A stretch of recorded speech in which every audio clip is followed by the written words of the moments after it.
इस्राएलियो लोकमानक मध्यरे एपरि केही नाहांती जहांक द्वारा ईश्वर कथा कहिबे। शेषरे साउल अन्य कौनसी उपाय न पाई से जड़े भुतुड़िया स्त्रीर आश्रय नेउछंती। आज कौन आमर संपर्क ईश्वर सहित से प्रकार एक भांगी जाइथिबा संपर्क अटे कि ईश्वर कौन आम सहित कथबार्ता करुछंती ना से कथबार्ता करुनाहांती। अबा ईश्वरंकर रब शुणिबा निमंते आमे कहा पाखकु दौड़ुछु। जीसुंक मधुर वाक्य चला पथे साजे दीप आमरी चरण पाई अलिभा आलोक देई जीवनर प्रतिपदे जीवनर प्रतिपदे बढ़ाई से सत्य पथ प्रदर्शिका से जे पथ प्रदर्शिका पथ प्रदर्शिका पथ प्रदर्शिका। प्रिय दर्शक बंधु नमस्कार। प्रभु जीशु ख्रीष्टंकर मधुर नाम रे आपण को पथ प्रदर्शिका कार्यक्रम को स्वागत करुछि। आपण आज केमिति अछंती? मोर विश्वास प्रभुकर दया एवं अनुग्रह रे आपण आपणकर परिवार निश्चय भलरे थिबे। आ सर्वदा आपणकर मंगल हेउ, आपण शांति रे वास करंतु, ताहा ही आमर प्रार्थना। आपण नियमित এই कार्यक्रम को देखुछंती, ईश्वरंकर वाक्यरु शिक्षा लाभ करुछंती, आत्मा रे वृद्धि पाउछंती। सेतमा माने प्रभु को धन्यवाद जणाओ। आमने बहुत आनंदित जे आपण प्रभुंक द्वारा आशीर्वाद प्राप्त हेउछंती। आपणकर साक्ष्य किंबा आपणकर मतामत आमान को जणैबा पाई चाहिए टीवी स्क्रीन रे जो नंबरटा देखुछंती से नंबर रे आमान के सहित जोगाजोग करंतु। किछि प्रार्थनार अनुरोध थिले ताहा मध्य जणांतु, आमे आपणक पाई निश्चय प्रार्थना करिबो। एई कार्यक्रम विषय रे आपणकर बंधु मान को मध्य सूचना दियंतु, जेपरि से माने मध्य एथिर अंश हेबा को पारिबे, आशीर्वाद प्राप्त हेबे, आ तद्वारा प्रभु आपणक मध्य आशीर्वाद करिबे। मु आशा करे आपण एई कार्य रे निश्चय आमान को सहाय्य करिबे। प्रिय बंधु, आमे जेतेबेले 29 अध्याय को आसु, आमे देखु जे दाऊद पलिस्टिय मानक मध्यरे अछंती, किंतु पलिस्टिय माने इस्राएलियो लोकमानक विरुद्ध रे युद्ध करिबाकू बाहरुछंती। पलिस्टिय राजा आखिस दाऊदंकु मध्य तांको सहित युद्ध रे जीवा निमंते अर्थात इस्राएल विरुद्ध रे युद्ध को जीवार निमंते डाकुछंती।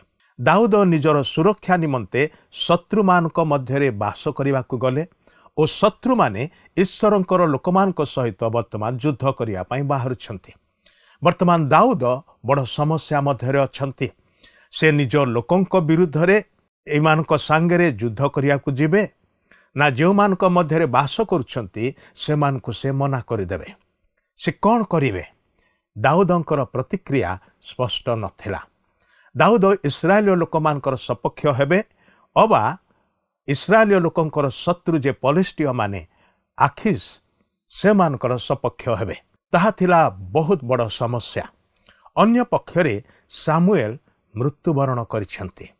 सामुएल जीवित थिले ताहांकर परामर्श सहित से नहीं पारि थांते।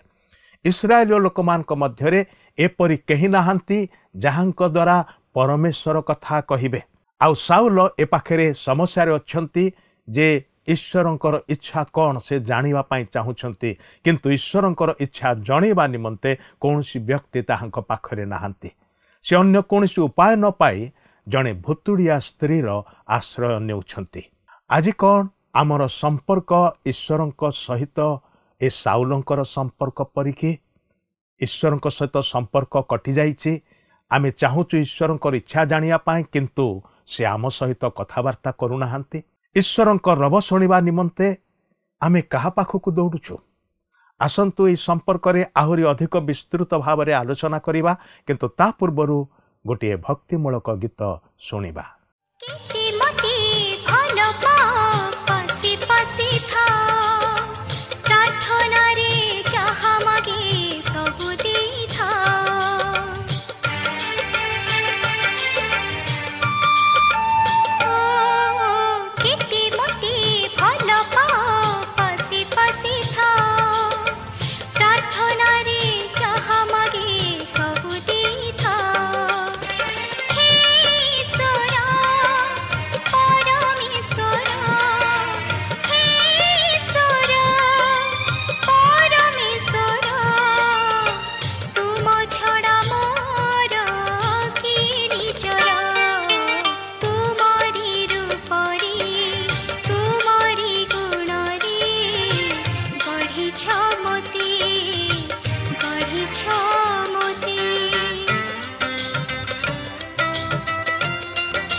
ଆସନ୍ତୁ ବର୍ତ୍ତମାନ ଆମେ ପ୍ରଭୁଙ୍କର ବାକ୍ୟ ମଧ୍ୟକୁ ଯିବା। ଆଜି ଆମେ ପ୍ରଥମ ସାମୁଏଲ ପୁସ୍ତକର 28 ଓ 29 ପର୍ବ ଦୁଇଟିକୁ ଅଧ୍ୟୟନ କରିବା ନିମନ୍ତେ ଯିବା। ବର୍ତ୍ତମାନ ଆମେ ଏହି ପ୍ରଥମ ସାମୁଏଲ 28 ପର୍ବରେ ଆଉ ଏକ ଘଟଣା ଦେଖିବାକୁ ଯିବା। ତାହା ହେଉଛି ସାଉଲ ଅଏନ୍ଦୋରରେ ଏକ ଭୁତୁଡ଼ିଆ ସ୍ତ୍ରୀ ଲୋକ ପାଖକୁ ଯାଇଥିଲେ ତାହାର ସାହାଯ୍ୟ ନେବା ପାଇଁ। ଦେଖନ୍ତୁ 28 ପର୍ବର ପ୍ରଥମ 4 ପଦ ମଧ୍ୟରେ ଏହିପରି ଲେଖା ଅଛି, ସେହି ସମୟରେ ଇସ୍ରାଏଲ ସହିତ ଯୁଦ୍ଧ କରିବା ନିମନ୍ତେ ପଲେଷ୍ଟିୟମାନେ ସଂଗ୍ରାମ ପାଇଁ ଆପଣାମାନଙ୍କ ସୈନ୍ୟ ସାମନ୍ତ ସଂଗ୍ରହ କଲେ। ଏଣୁ ଆଖିସ୍ ଦାଉଦଙ୍କୁ କହିଲା, ତୁମକୁ ଓ ତୁମ୍ଭ ଲୋକମାନଙ୍କୁ ସୈନ୍ୟ ସାମନ୍ତଭୁକ୍ତ ହୋଇ ମୋ ସଙ୍ଗେ ଯିବାକୁ ହେବ, ଏହା ତୁମେ ନିଶ୍ଚୟ ଜାଣ। ତେବେ ଦାଉଦ ଆଖିସ୍କୁ କହିଲେ, ତାହେଲେ ଆପଣଙ୍କ ଦାସ କ'ଣ କରିବ ତାହା ଆପଣ ଜାଣିବେ। ତେଣୁ ଆଖିସ୍ ଦାଉଦଙ୍କୁ କହିଲା, ସେଥିପାଇଁ ମୁଁ ତୁମକୁ ଯାବଜୀବନ ଆପଣା ମସ୍ତକ ରକ୍ଷକ କରିବି। ଏହି ସମୟକୁ ସାମୁଏଲ ମରିଯାଇଥିଲେ ଓ ସମୁଦାୟ ଇସ୍ରାଏଲ ତାଙ୍କ ପାଇଁ ଶୋକ କରି ତାଙ୍କର ନିଜ ନଗର ରାମାରେ ତାଙ୍କୁ କବର ଦେଇଥିଲେ। ପୁଣି ସାଉଲ ଭୁତୁଡ଼ିଆ ଓ ଗୁଣିଆ ଲୋକମାନଙ୍କୁ ଦେଶରୁ ଦୂର କରିଦେଇଥିଲେ। ଏଥିରେ ପଲେଷ୍ଟିୟମାନେ ଏକତ୍ର ହୋଇ ଆସି ସୁନେମରେ ଛାଉଣି ସ୍ଥାପନ କଲେ। ପୁଣି ସାଉଲ ସମସ୍ତ ଇସ୍ରାଏଲକୁ ଏକତ୍ର କରନ୍ତେ ସେମାନେ ଗିଲବୋୟରେ ଛାଉଣି ସ୍ଥାପନ କଲେ।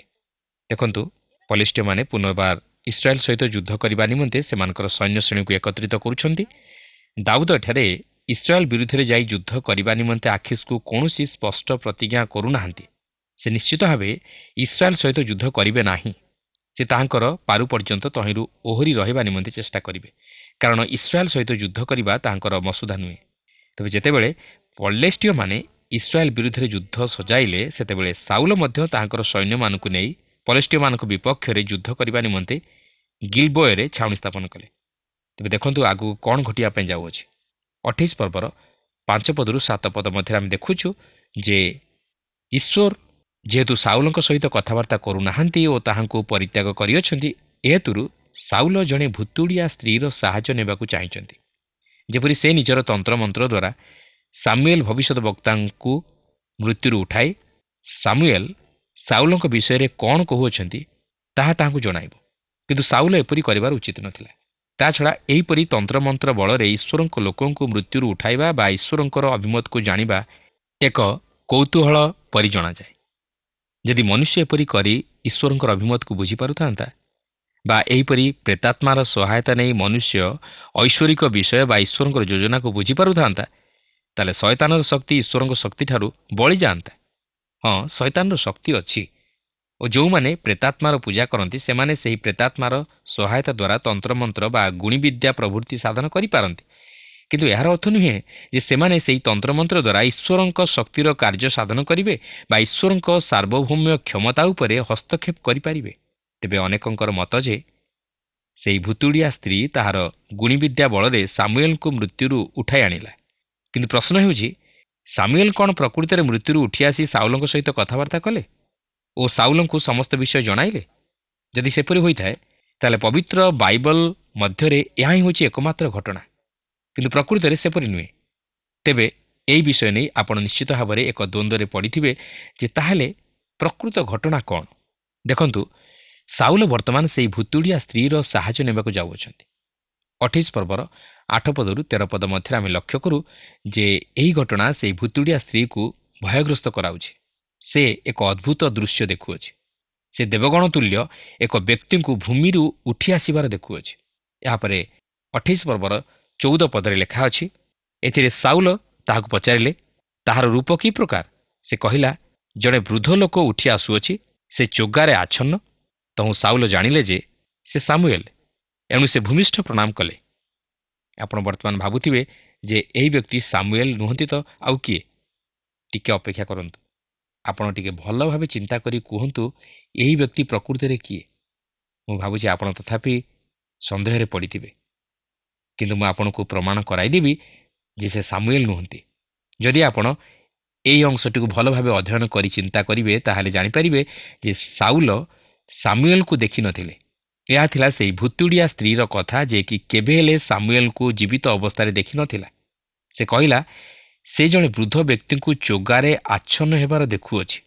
ହଁ, ସେମାନେ ମଧ୍ୟ ଏହି ସିଦ୍ଧାନ୍ତରେ ଉପନୀତ ହେଲେ ଯେ ସେ ବୋଧହୁଏ ସାମୁଏଲ। ତେଣୁ ସାଉଲ ଯେତେବେଳେ ତାହାକୁ ସାମୁଏଲ ଭାବି ପ୍ରଣାମ କଲେ, ସେ ମଧ୍ୟ ସାମୁଏଲଙ୍କ ପରି ସାଉଲଙ୍କୁ ଉତ୍ତର ଦେଲା, ଯେହେତୁ ଭୂତାତ୍ମାମାନେ ମଧ୍ୟ ଅନ୍ୟ ରୂପ ଧାରଣ କରିପାରନ୍ତି।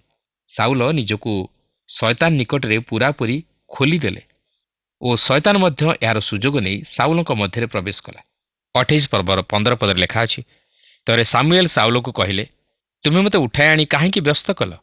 ତେଣୁ ସାଉଲ ଉତ୍ତର ଦେଲେ, ମୁଁ ଅତ୍ୟନ୍ତ ବିପଦଗ୍ରସ୍ତ ହୋଇଅଛି, କାରଣ ପଲେଷ୍ଟିୟମାନେ ମୋ ସଙ୍ଗେ ଯୁଦ୍ଧ କରୁଅଛନ୍ତି ଓ ପରମେଶ୍ୱର ମୋତେ ତ୍ୟାଗ କରିଅଛନ୍ତି। ପୁଣି ମୋତେ ଆଉ ଉତ୍ତର ଦେଉନାହାନ୍ତି, ନା ଭବିଷ୍ୟତ ବକ୍ତାମାନଙ୍କ ହାତରେ ନା ସ୍ୱପ୍ନରେ ଉତ୍ତର ଦେଉନାହାନ୍ତି। ଏଥିପାଇଁ ମୁଁ କ'ଣ କରିବି, ଏହା ମୋତେ ଜଣାଇବା ପାଇଁ ମୁଁ ତୁମକୁ ଡକାଇଲି। ଆମେ ଦେଖୁଛୁ ସଦାପ୍ରଭୁ ସାଉଲଙ୍କୁ ପୂରାପୂରି ପରିତ୍ୟାଗ କରିଥିଲେ ଓ ସାଉଲ ପଲେଷ୍ଟିୟମାନଙ୍କର ସୈନ୍ୟ ଛାଉଣିକି ଦେଖି ପୂରାପୂରି ଭୟ କରିଯାଇଥିଲେ। ଏହାପରେ 28 ପର୍ବର 16ରୁ 19 ପଦ ମଧ୍ୟରେ ଆମେ ଏକ କୌତୁହଳର ବିଷୟ ଲକ୍ଷ୍ୟ କରୁ ଯେ ଏଇଠାରେ କୌଣସି ନୂତନ ବିଷୟ ଯୋଗ କରାଯାଇ ନାହିଁ। ସାଉଲ କୌଣସି ନୂତନ ସମ୍ବାଦ ପାଆନ୍ତି ନାହିଁ। ଆପଣ ଜାଣିଥିବେ ଯେ ସାମୁଏଲଙ୍କର ମୃତ୍ୟୁ ପୂର୍ବରୁ ସାମୁଏଲ ସାଉଲଙ୍କୁ ତାହାଙ୍କର ମୃତ୍ୟୁ, ବିନାଶ ଓ ରାଜା ରୂପେ ଅଗ୍ରାହ୍ୟ ହେବାର ବିଷୟ ପ୍ରକାଶ କରିଦେଇଥିଲେ। ପ୍ରକୃତରେ ସାଉଲ ସେହି ଗୁଣିଗାରେଡ଼ି ଦ୍ୱାରା କୌଣସି ନୂତନ ସମ୍ବାଦ ବା ସାନ୍ତ୍ୱନା ବା ନୂତନ ଦିଗଦର୍ଶନ ପାଇନଥିଲେ। ତେଣୁ ଏଥିରୁ ସ୍ପଷ୍ଟ ଜଣାଯାଏ ଯେ ଈଶ୍ୱର ଏହି ଘଟଣା ସହିତ ସମ୍ପୃକ୍ତ ନଥିଲେ। ଦେଖିବାକୁ ଗଲେ ସେ ସାମୁଏଲକୁ ଡାକି ଉଠାଇ ନଥିଲେ। ସାଉଲ ଏଠାରେ ସ୍ପଷ୍ଟ କରିଦିଅନ୍ତି ଯେ ଈଶ୍ୱର ତାହାଙ୍କ ସହିତ କୌଣସି କଥାବାର୍ତ୍ତା କରୁନଥିଲେ। ତାହେଲେ ଶୟତାନ କ'ଣ ସାମୁଏଲକୁ ଡାକି ଉଠାଇବା ନିମନ୍ତେ ସକ୍ଷମ ହୋଇଥିଲା? ତାହା ଏକ ପ୍ରଶ୍ନବାଚୀ। କିନ୍ତୁ ଆମେ ସାଉଲଙ୍କ ଜୀବନର କାର୍ଯ୍ୟକଳାପରୁ ଜାଣିବାକୁ ପାରୁ ଯେ ଈଶ୍ୱର ତାହାଙ୍କୁ ପରିତ୍ୟାଗ କରିଥିଲେ। ତେଣୁ ତାହାଙ୍କ କ୍ଷେତ୍ରରେ ସ୍ୱର୍ଗ ମଧ୍ୟ ନୀରବ ରହିଥିଲା।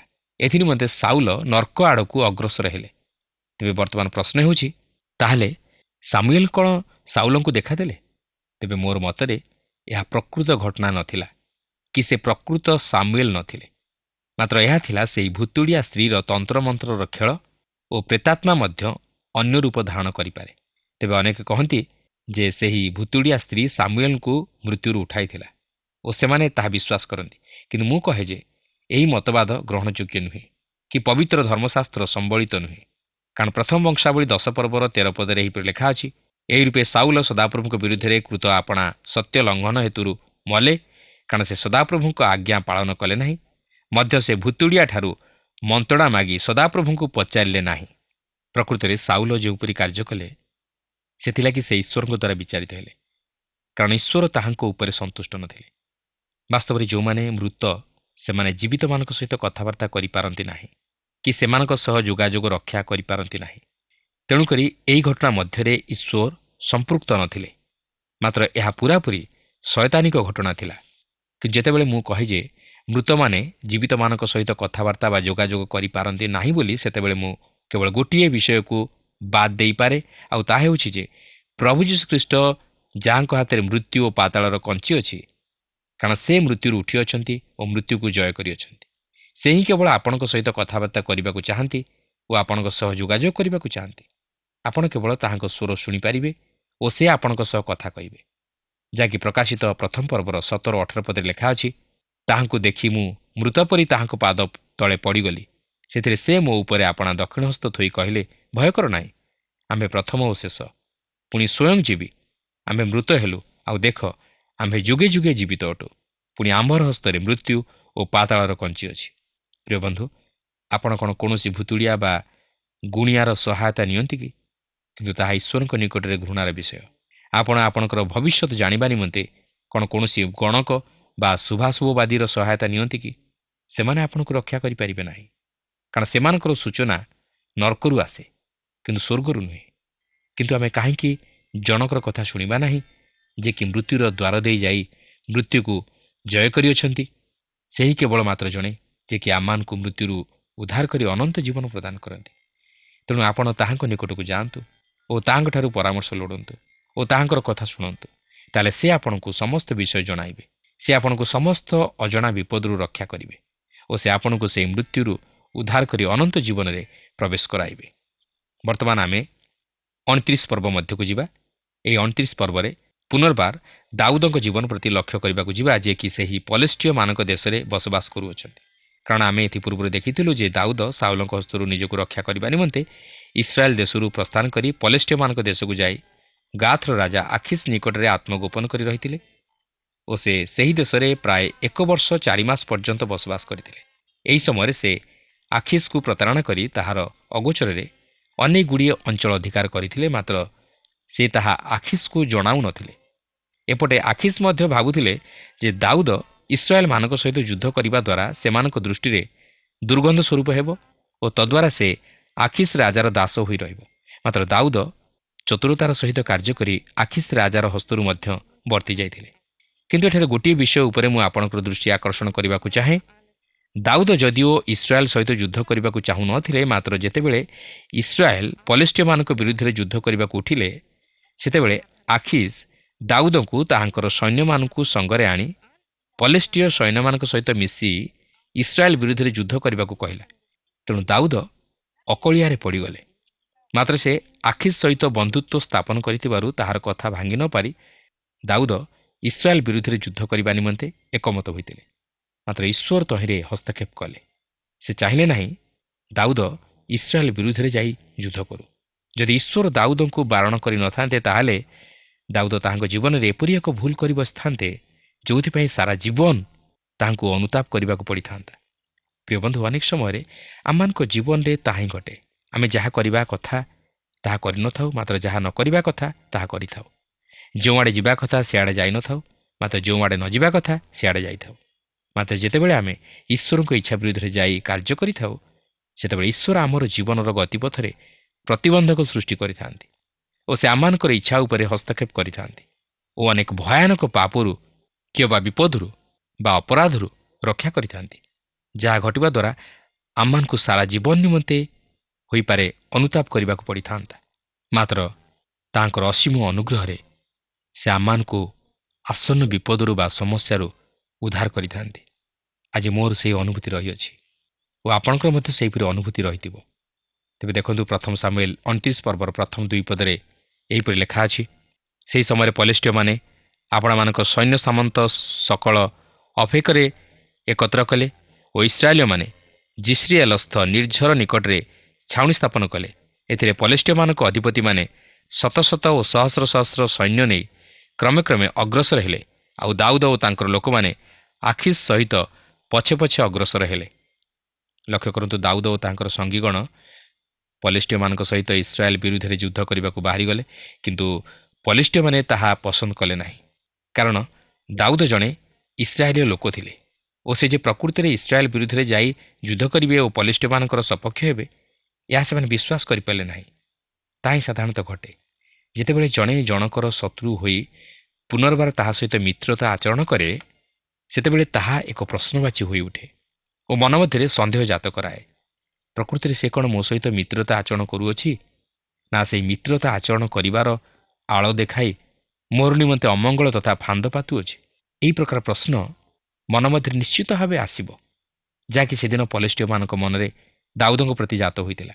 ତେଣୁ ଆପଣ ପରେ ଦେଖିବାକୁ ପାରିବେ ଯେ ସେମାନେ ଦାଉଦଙ୍କୁ ସେମାନଙ୍କ ସହିତ ଯାଇ ଯୁଦ୍ଧ କରିବା ନିମନ୍ତେ ଅନୁମତି ଦେଲେ ନାହିଁ।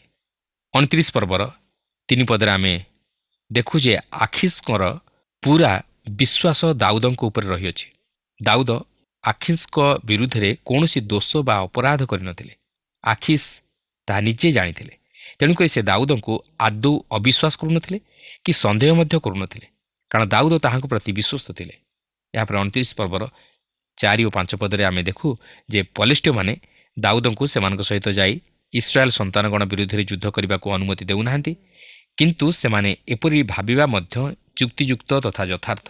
କାରଣ କିଏ କହିପାରେ, ଦାଉଦ ମଧ୍ୟ ଏହି ସମୟରେ ସାଉଲଙ୍କୁ ଖୁସି କରାଇବାକୁ ଯାଇ ଓ ତାଙ୍କ ସହିତ ବନ୍ଧୁତ୍ୱ ସ୍ଥାପନ କରିବାକୁ ଯାଇ ଇସ୍ରାଏଲ ସନ୍ତାନଗଣ ବିରୁଦ୍ଧରେ ଯୁଦ୍ଧ କରିବା ପରିବର୍ତ୍ତେ ପଲିଷ୍ଟିୟମାନଙ୍କ ବିରୁଦ୍ଧରେ ଯୁଦ୍ଧ କରିବା ନିମନ୍ତେ ମନରେ କଳ୍ପନା କରିଥାଇପାରନ୍ତି।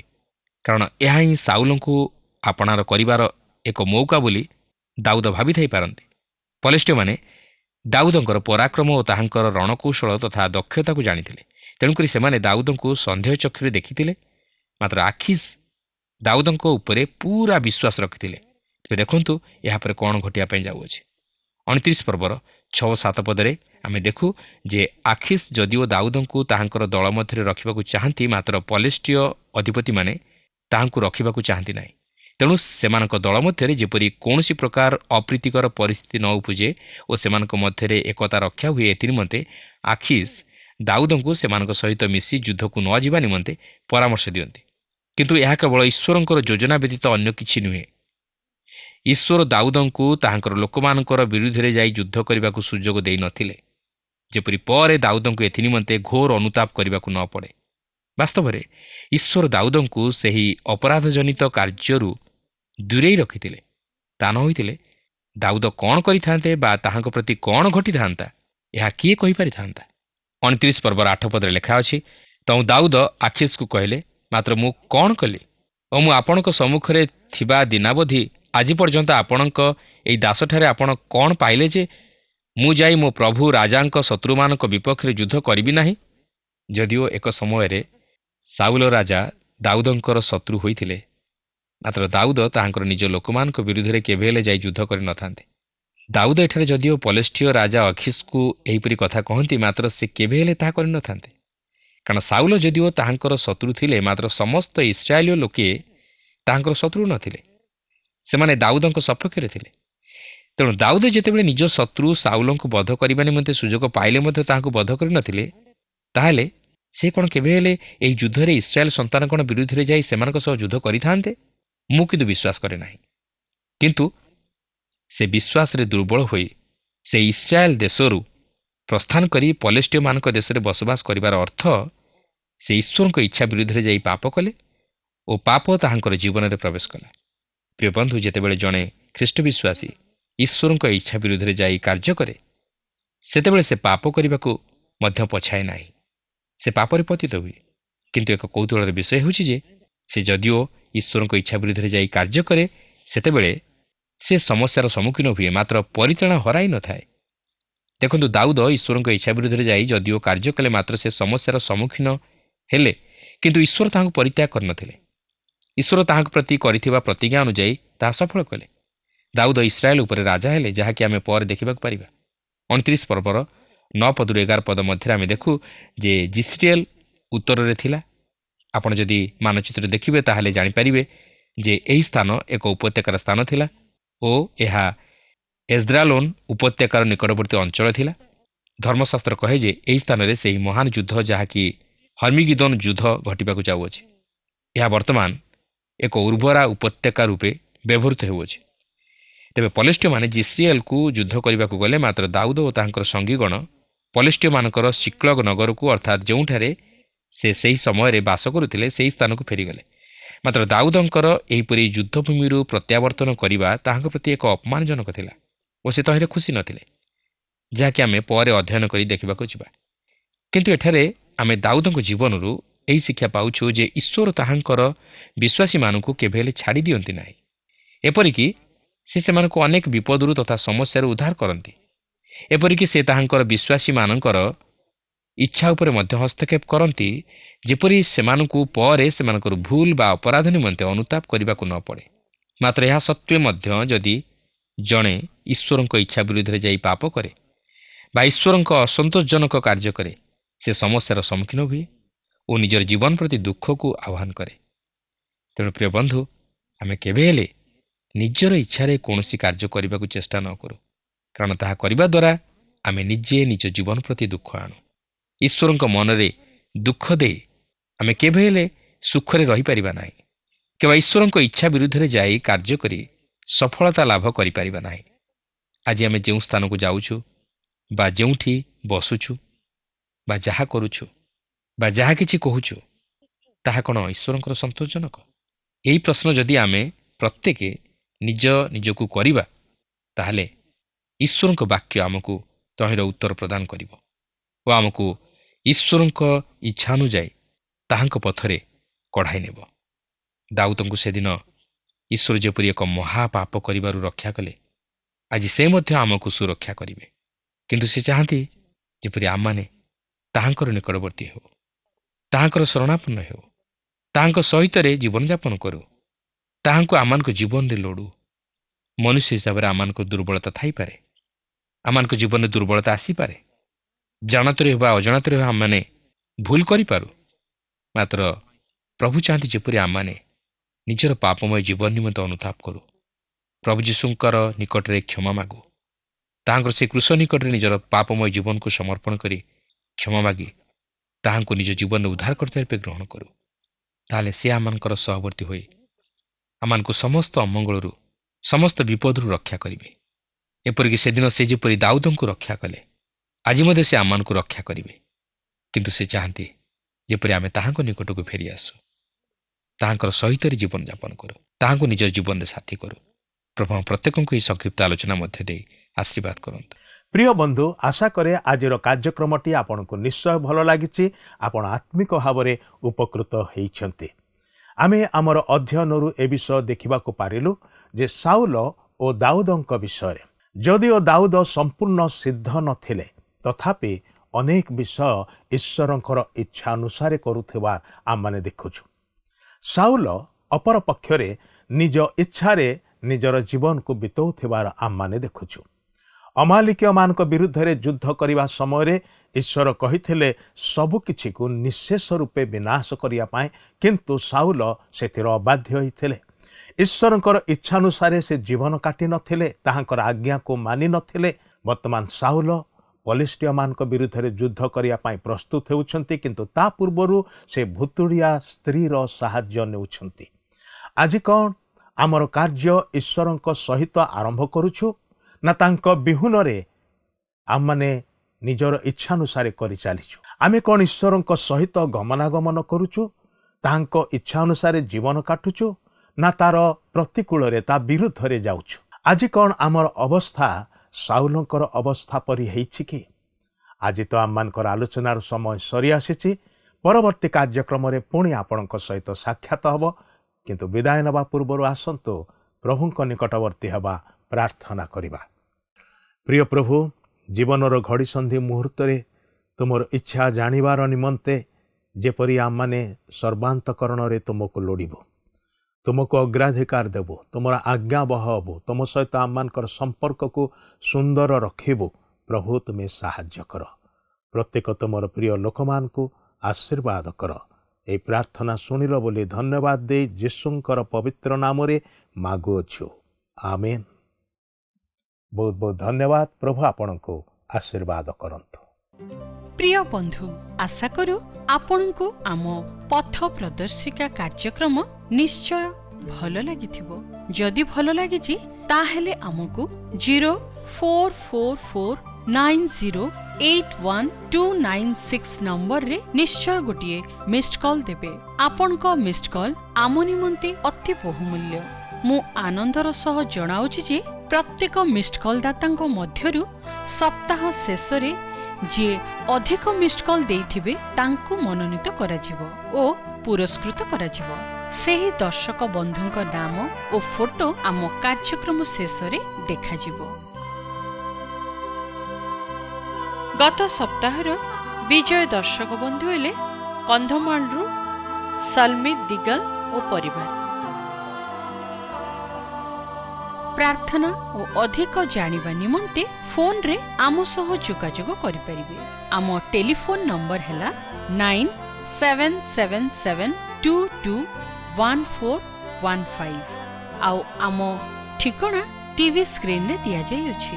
ଧନ୍ୟବାଦ।